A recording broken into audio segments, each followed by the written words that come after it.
एक समय की बात है। किसी गांव में एक साधु रहता था। वह भगवान का बहुत बड़ा भक्त था और निरंतर एक पेड़ के नीचे बैठकर तपस्या किया करता था। उसका भगवान पर अटूट विश्वास था और गांव वाले भी उसकी इज्जत करते थे। एक बार गांव में बहुत भीषण बाढ़ आ गई। चारों तरफ पानी ही पानी दिखाई देने लगा। सभी लोग अपनी जान बचाने के लिए ऊंचे स्थानों की तरफ बढ़ने लगे। जब लोगों ने देखा कि साधु महाराज अभी भी पेड़ के नीचे बैठे भगवान का नाम जप रहे हैं, तो उन्हें यह जगह छोड़ने की सलाह दी। पर साधु ने कहा, तुम लोग अपनी जान बचाओ, मुझे तो मेरा भगवान बचाएगा। धीरे धीरे पानी का स्तर बढ़ता गया और पानी साधु की कमर तक आ पहुंचा।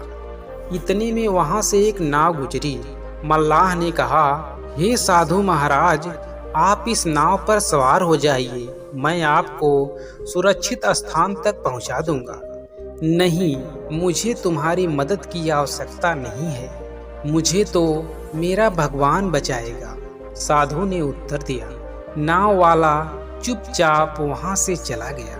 कुछ देर बाद बाढ़ और प्रचंड हो गई। साधु ने पेड़ पर चढ़ना उचित नहीं समझा और वहां बैठकर ईश्वर को याद करने लगा। तभी अचानक उन्हें गड़गड़ाहट की आवाज सुनाई दी। एक हेलीकॉप्टर उसकी मदद के लिए आ पहुंचा। बचाव दल ने एक रस्सी लटकाई और साधु को उसे जोर से पकड़ने का आग्रह किया। पर साधु फिर बोला, मैं इसे नहीं पकड़ूंगा, मुझे तो मेरा भगवान बचाएगा। उनकी हट के आगे बचाव दल भी उन्हें लिए बगैर वहां से चला गया। कुछ ही देर में पेड़ बाढ़ की धारा में बह गया और साधु की मृत्यु हो गई। मरने के बाद साधु महाराज स्वर्ग पहुँचे और भगवान से बोले, हे प्रभु, मैं तुम्हारी पूरी लगन के साथ आराधना की, तपस्या की, पर जब मैं पानी में डूबकर मर रहा था तब तुम मुझे बचाने नहीं आए। ऐसा क्यों प्रभु?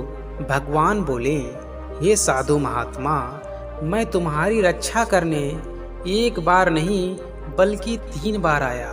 पहला ग्रामीणों के रूप में, दूसरा नाव वालों के रूप में और तीसरा हेलीकॉप्टर बचाव दल के रूप में, किंतु तुम मेरे इस अवसरों को पहचान नहीं पाए।